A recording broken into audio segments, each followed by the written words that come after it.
ఆహ్వానిస్తూ ఉన్నాం.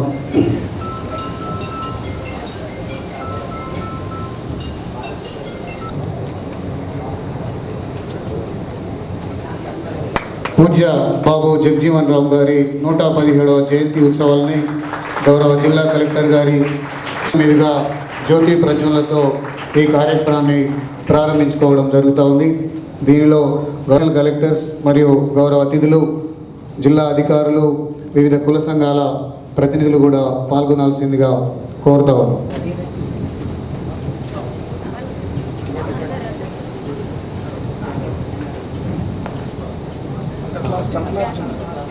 జ్యోతి ప్రజ్వలన అనంతరం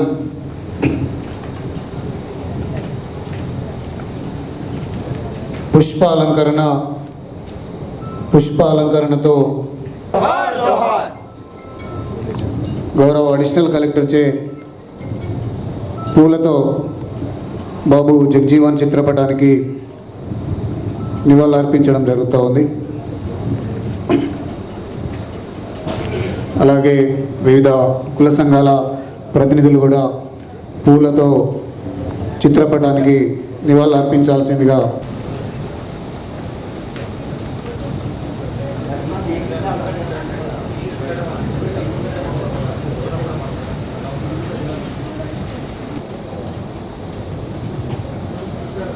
ఈ జయంతి ఉత్సవాల్లో పాల్గొంటున్నటువంటి అందరికీ కూడా మరోసారి ఈ వేదిక పక్షాన అందరికీ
సార్ ఉండండి సార్, పోలీసు అన్నీ ఉండండి.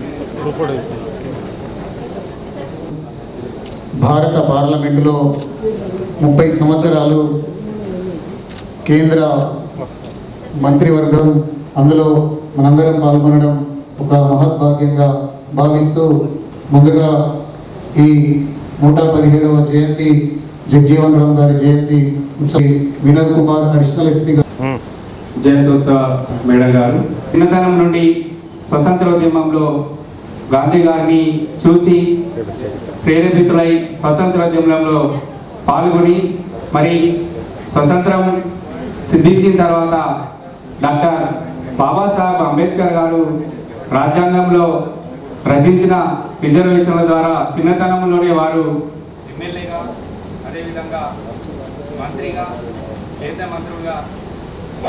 కేంద్ర మంత్రులుగా అనేక పదవులు అలంకరించడం జరిగింది. మరి వారు చిన్నతనం నుండే ఒక స్ఫూర్తిని అలవర్చుకొని ఏ వర్గాల నుండి అయితే మనం రావడం జరిగిందో మరి ఆ వర్గాలకు నా వంతుగా నేను ఏదైనా చెయ్యాలనే తపనతో దాదాపు 40 నుండి 50 సంవత్సరాలు పార్లమెంటర్గా ఉన్న వ్యక్తి బాబు జగజీవన్ రామ్ గారిని ఈ సందర్భంగా చెప్పక తప్పదు. మరి వారి యొక్క ఆశయాలను మనం అందరం తెలుసుకోవడంతో పాటు జయంతి వర్ధంతులు చేసుకోవడంతో పాటు వారి ఆచరణను మనం చదువుకున్న వారిగా, రిజర్వేషన్ పొందిన వారిగా ముందుకు తీసుకుపోయి మన తరాల వారికి అందించినప్పుడు, వారి మార్గదర్శనంలోకి వెళ్ళినప్పుడే వారికి నిజమైన ఘన నివాళి అర్పిస్తుందని నేను భావిస్తూ అవకాశం ఇచ్చిన పెద్దలందరికీ, గౌరవ జిల్లా కలెక్టర్ గారికి ధన్యవాదాలు తెలుపుతూ ముగిస్తున్నాను. ఎస్సీ ఎస్టీ జిల్లా ప్రెసిడెంట్ గారిని మాట్లాడాల్సిందిగా కోరుతా ఉన్నాను.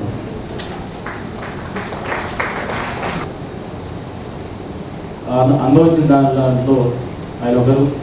కార్మిక శాఖ లోపల అనేక మార్పులు తీసుకొచ్చి, అలాగే హరిత విప్లవం ద్వారా అందరికీ ఒక మన దేశం లోపల పంటలు ఎక్కువ పండించడానికి ఒక హరిత విప్లవం అనే ఒక కార్యక్రమం తీసుకొచ్చినటువంటి మహానుభావుడు బాబు జగజీవన్ రావు గారు.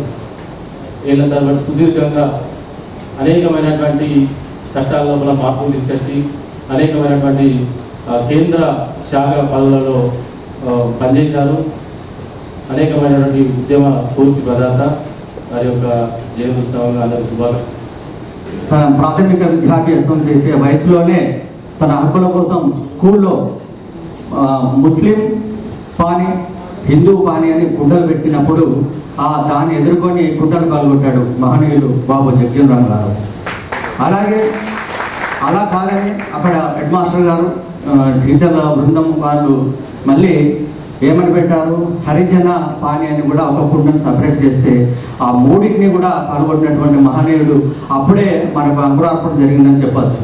బడుగు బలహీన వాళ్ళను అనుక్షణం ప్రతి సందర్భంలో అనుమతిస్తున్నటువంటి సందర్భంలో మా హక్కులు మేము సాధించాలని ఎన్నో పోరాటాలు చేసి మరి స్వాతంత్రంలో చురుకుగా పాల్గొని గాంధేయవాదంతో మన స్వాతంత్రం సిద్ధించినటువంటి వ్యక్తుల్లో తను కూడా ఒకరు ఉన్నందుకు నేను పాల్పంచుకున్నందుకు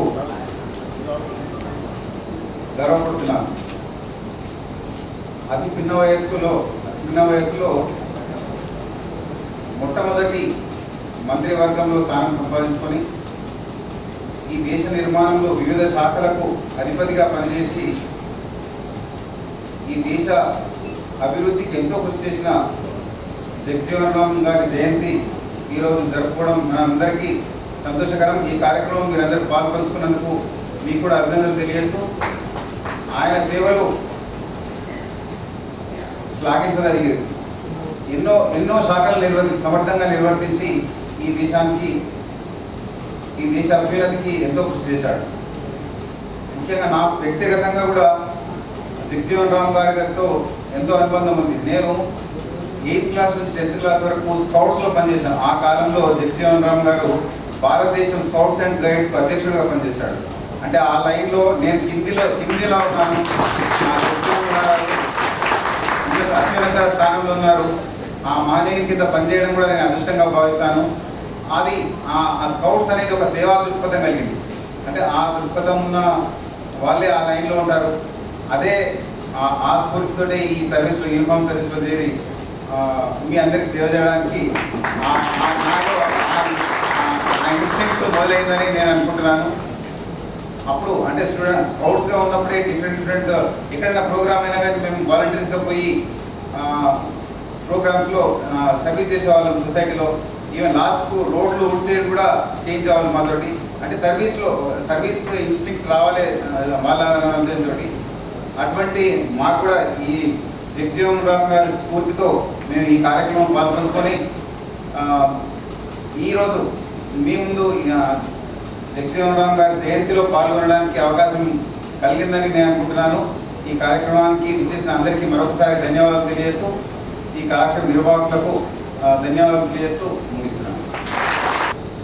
జగజీవన్ రామ్ గారు ఎక్కడో బిహార్లో 1908వ సంవత్సరంలో పుట్టినప్పటికీ మరి భారతదేశం మొత్తం కూడా ఆయన చేసినటువంటి సేవలు అప్పుడు ఎప్పుడో 117 సంవత్సరాల క్రితం పుట్టినటువంటి ఆయన్ని మరి భారతదేశంలో ఉన్నటువంటి మరి మూఢనమ్మకాలు కానీ మూఢాచారాలు అన్నీ కూడా రూపుమాపడం కోసం ఆ రోజునే ఎంతో ధైర్య సాహసాలతో ఆయన చేసినటువంటి సేవలు లాగని మరి ఆయన భారత స్థాయి వరకు మరి బడుగు బలహీన వర్గాలకు చెందిన వారు అయినప్పటికీ కూడా అందరికీ మనకి ఆయన చేసినటువంటి సేవలు మనము అందరం కూడా ఆయన స్ఫూర్తిగా తీసుకొని మనందరం కూడా ఆయన సేవల్ని సంస్కరించుకోవాల్సినటువంటి ఈరోజు జగజీవన్ గారి బర్త్డే సందర్భంగా ఒకసారి శుభాకాంక్షలు తెలియజేస్తూ వారు చూపిన మార్గంలో అందరం నడుచుకొని మన భారతదేశ సమీపిత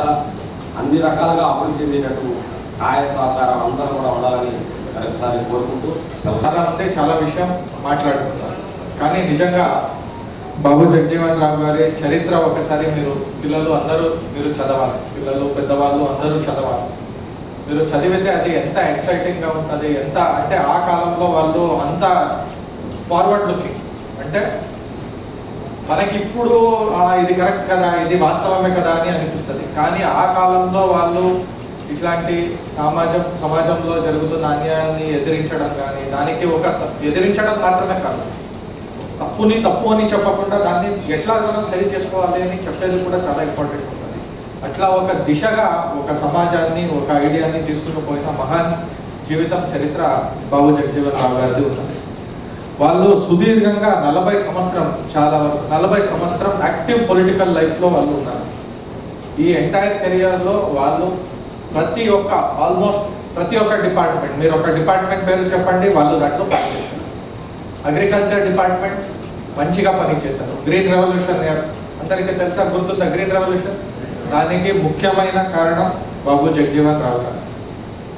డిఫెన్స్ 1971 ఇండో పాకిస్తాన్ వార్ అయినప్పుడు, బంగ్లాదేశ్ క్రియేట్ అయినప్పుడు జగజీవన్ రావు గారే డిఫెన్స్ మినిస్టర్గా ఉన్నారు.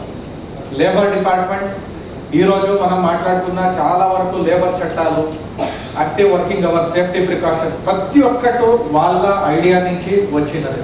మీరు అట్లా ఏదైనా డిపార్ట్మెంట్ తీసుకోండి, ప్రతి ఒక్క దాంట్లో వాళ్ళ కాంట్రిబ్యూషన్ అనేది ఖచ్చితంగా ఉన్నది. దీనికంటే ఇవన్నీ ఉన్నప్పటికీ మనము ఖచ్చితంగా వాళ్ళది మాట్లాడుకోవాల్సినది, వాళ్ళు డిప్రెస్డ్ క్లాసెస్ అంటే SC, ST, BC, minorities, female, ప్రతి ఒక్కరు. ఇప్పుడు మన ఏవో మెప్ప గారు మంచిగా చెప్పారు, ఇట్లాంటి మహత్తరమైన చేతన కేవలం ఒక కుల సంఘాలకే కాదు, ప్రతి ఒక్కరి కోసం వాళ్ళు పనిచేశారు. అందరినీ మనం విలువ చేసుకోవాలి, అది నిజం. ప్రతి ఒక్కరి కోసం వాళ్ళు పనిచేశారు. కాన్స్టిట్యూయెంట్ అసెంబ్లీ, ఫస్ట్ కాన్స్టిట్యూషన్ అనగానే మనకి పూజ్యులు డాక్టర్ బిఆర్ బాబాసాహెబ్ అంబేద్కర్ గారు గుర్తొస్తారు. దాంతో పాటు ఈక్వల్గా జగజీవన్ రావు గారు కూడా చాలా వరకు కాంట్రిబ్యూషన్ చేసి ఉన్నారు. పక్కన ఉంది ఏమంటారు, సేబ్ అంటారా, ఏమంటారు సేబ్ ఉన్నారు. 2 పిల్లలు ఉన్నారు. ఇప్పుడు ఆ సేబ్ని 2 పిల్లలకి ఇవ్వాలి. ఏం చేయాలి? సగంలో కట్ చేసి ఇస్తారు. అప్పుడు అది న్యాయం అవుతుంది. అదే 2 పిల్లల్లో ఒకడు ఉన్నాడు, చాలా బక్కగా ఉన్నాడు, చిన్నగా ఉన్నాడు, ఇంకొకడు పుష్టంగా ఉన్నాడు. అప్పుడు ఏం చేస్తారు? ఒకళ్ళకి కొంచెం పెద్ద పీస్ ఇస్తారు, ఒకళ్ళకి కొంచెం చిన్న పీస్ ఇస్తారు. సామాజిక న్యాయం అంటే ఇదే, రిజర్వేషన్ అంటే ఇదే. దీంట్లో ఇది ఎవరైతే ఈ మర్మంని అర్థం చేసుకుంటారో వాళ్ళకి సమాజం ఏంటి అనేది తెలిసిపోతుంది. కానీ బయట నుంచి చూసే వాళ్ళకి ఏంటి ఇది, అదే వాళ్ళకి పెద్ద పీస్ ఇచ్చారు, వాళ్ళకి మీరు ఫేవర్ చేస్తున్నారు, వీళ్ళకి చిన్న పీస్ ఇచ్చారు, వీళ్ళంటే మీకు నచ్చదు. ఇది కాదు, దిస్ ఈజ్ రాంగ్. మనము దీన్ని ఎప్పుడు అర్థం చేసుకుంటున్నామో వాళ్ళ ఆలోచన, ఇప్పుడు ఇది సడన్ గా వచ్చింది కాదు, చాలా ఇయర్స్ స్ట్రగల్ చేస్తే వచ్చిన ఐడియాలజీస్. వాళ్ళు ఎందుకు ఆ రోజు అట్లా నిర్ణయం తీసుకున్నారు అనేది మనం అర్థం చేసుకుంటే వాళ్ళ జీవితాలు ఎంత మాత్రమైనది, వాళ్ళ ఆలోచన ఎంత మాత్రమైనది, వాళ్ళ ఆలోచనని మనము ముందుకు తీసుకోవాల్సిన బాధ్యత మన మీద ఉంటుంది అని తెలుస్తుంది. నాకు ఈ అవకాశం ఇచ్చినందుకు చాలా ధన్యవాదాలు. సామాజిక న్యాయం అంటే ఎలా ఉండాలి, న్యాయం అంటే ఎలా ఉండాలి అనేది మంచి స్ఫూర్తిదాయకమైనటువంటి సందేశాన్ని ఇచ్చినటువంటి గౌరవ అడిషనల్ కలెక్టర్ గారికి ధన్యవాదాలు తెలియజేస్తూ, ఇప్పుడు ఈనాటి ఈ పూజ్య బాబు జగజీవన్ రావు గారి 70th బర్త్డే సందర్భంగా ఈరోజు మనం ఈ కార్యక్రమం ఆర్గనైజ్ చేసుకోవడం జరిగింది. మోడల్ కోడ్ అమల్లో ఉంది కాబట్టి కొన్ని నిబంధనలు పాటిస్తూ ఈ కార్యక్రమాన్ని మనం నిర్వహించుకోవాలనేది ఈసీఐ వాళ్ళ ఆదేశం మేరకు ఈరోజు మనం కలెక్టరేట్ ఐడిఓసి హాల్లో ఈ కార్యక్రమం ఆర్గనైజ్ చేసిన ఈ కార్యక్రమానికి హాజరైన ఈసీ ఎల్పీ గారికి, అదేవిధంగా ఏసీ రెవెన్యూ గారికి, అడిషనల్ ఎస్పీ గారికి, ప్రోగ్రామ్ ఆర్గనైజర్స్ రాజ్ కుమార్ గారికి, అదేవిధంగా జిల్లా అధికారులకి, ముఖ్యంగా కుల సంఘాల పెద్దలందరికీ కూడా, ముఖ్యంగా all young minds who are present here అందరికీ కూడా నా నమస్కారాలు. చాలా చక్కగా పెద్దలందరూ కూడా మాట్లాడటం జరిగింది. గౌరవ ఏసీ ఎల్పీ గారు చాలా క్లుప్తంగా కానీ ఒక క్లియర్ మెసేజ్ అనేది ఇవ్వడం జరిగింది. సో ముఖ్యంగా మన జీవితం అంటే మహనీయుల జీవితం నుంచి ఎందుకు జరుపుకుంటాం ప్రతి సంవత్సరం అంటే వాళ్ళు ఏదైతే ఆశయాలతో పోరాడి ఒక మహనీయులు అయ్యారు. వాళ్ళని అందరినీ గుర్తు చేసుకొని మనం చేసింది ఏంటి, మనం చేయాల్సింది ఏంటి అనేది ఒకసారి మనం గుర్తు చేసుకోవాల్సిందిగా ఈ ప్లాట్ఫామ్ని మనం యూజ్ చేసుకోవాలి. అంటే ముఖ్యంగా వారి జీవితం చూసుకుంటే ఈరోజు మనం అంటున్నాం, వాళ్ళు ఎన్నో అంటే చాలా చిన్న వయసులో, అతి చిన్న వయసులోనే వారు ఒక లెజిస్లేటివ్ అసెంబ్లీగా ఎమ్మెల్యేలో 27 years, one of the youngest MLA Bihar నుంచి ఎలక్ట్ కావడం జరిగింది.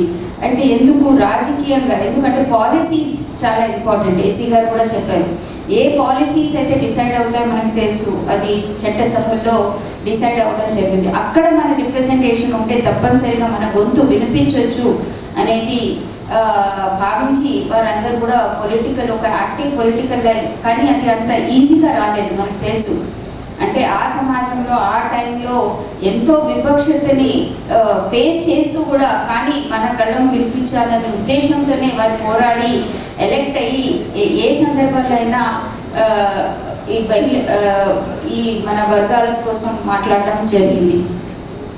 ముఖ్యంగా మనం చూసుకుంటే చిన్నప్పటి నుంచి ఆ వివక్షత చూసిన వాళ్ళకి తప్పనిసరిగా మనం ఈ డౌన్ రోడ్ సొసైటీ ఎవరైతే ఉన్నారో వాళ్ళ కోసం పని చేయాలనే ఉద్దేశంతోనే వారు చిన్నప్పటి నుంచి తపనపడిన సందర్భం మనం చూసాం. ముఖ్యంగా మనం చూసుకుంటే పొలిటికల్ లైఫ్లో ఒక పార్లమెంటేరియన్గా 50 సంవత్సరాలు, I think it is a world record that 50 years కంటిన్యూస్గా పార్లమెంట్లో వాళ్ళు రిప్రజెంట్ చేయడం జరిగింది.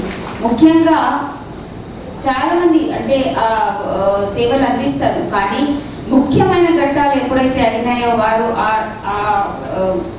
ఏవైతే డిపార్ట్మెంట్స్ ఉన్నాయి వాటిని హెడ్ చేయడం జరిగింది. ఫర్ ఎగ్జాంపుల్ మనం చూసుకుంటే 1965 తర్వాత అంటే మన ఇండియాలో ఎక్కడ కూడా పండించే అన్నం దొరుకుతుందా లేదా, లేకపోతే ఆకలితో చాలా మంది చనిపోయిన సందర్భాల్లో మన గ్రీన్ రెవల్యూషన్, ఆయన వ్యవసాయ మంత్రి ఉండేటప్పుడు గ్రీన్ రెవల్యూషన్ స్టార్ట్ చేయడం జరిగింది.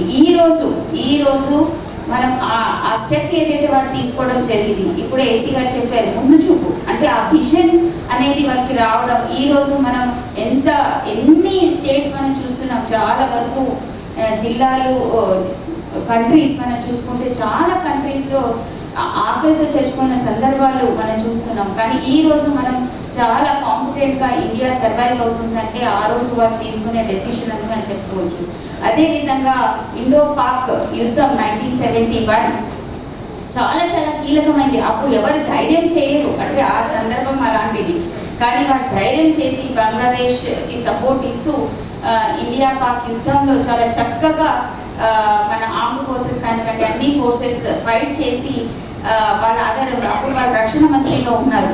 సో అలా ఒక స్ట్రాటజీగా ప్లానింగ్ అనేది వారు చేయడం జరిగింది. అదేవిధంగా చాలా లేబర్ చట్టాలు, లేబర్ మంత్రిగా ఉండేటప్పుడు చాలా చిన్న శాఖ ఉన్నా కూడా, కానీ ఏ పదవిలో ఉన్నాం అనేది ముఖ్యం కాదు, ఏ పదవిలో ఉండి మనం ఎంత మంచి చట్టాలు భావి తరాల కోసం ఏం తెచ్చామనేది వాళ్ళ జీవితం అనేది మనకి చూపిస్తుంది.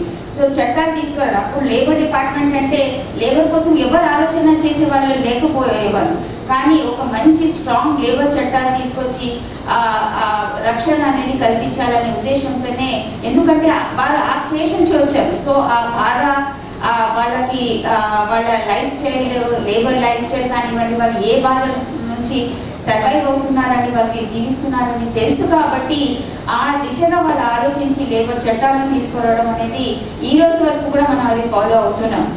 సో తప్పనిసరిగా అది యంగ్స్టర్స్ ఇక్కడ చాలా మంది ఉన్నారు.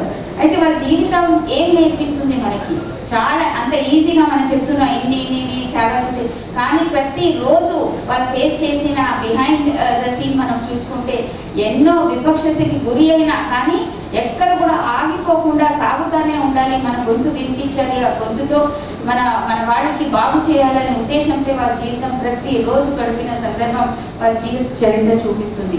సో తప్పనిసరిగా అంటే కష్టాలు వస్తాయి, కష్టాలు రావని కాదు, ఇబ్బందులు వస్తాయి. ఆ కాలం ఇబ్బందులు చూస్తే ఈ కాలం ఇబ్బందులు అసలు ఏమీ లెక్క కాదు అని నా ఉద్దేశం. సో అంత వివక్షతకు గురి అయినా కూడా వారు సాధించారంటే వారి జీవిత చరిత్ర మనకి ఒక ఆదర్శం అని భావించి ప్రతిరోజు వారిని గుర్తు చేసుకొని ఎన్ని ఇబ్బందులు ఉన్నా ఎన్ని కష్టం ఉన్నా ముందుకే నడవాలి, సాధించాలి, మన ఏదైతే ఉందో సాధించాలి. రిజర్వేషన్ పాలసీస్ ఏవైతే వచ్చాయి తప్పనిసరిగా 100% మనం యూటిలైజ్ చేసుకోవాలి. అది కష్టపడితేనే వస్తుంది. ప్రతి ఒక్కరికి రిజర్వేషన్ వర్తింపు అవుతుంది.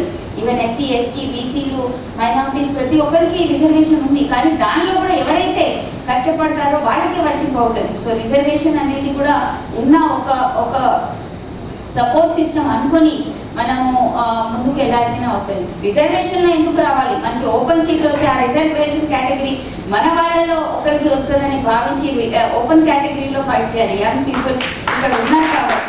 సో అలా మనం ఇంకా కూడా ఎక్కువ సీట్లు సంపాదించి మంచి పొజిషన్స్కి ఎదిగే అవకాశాలు ఉంటాయి.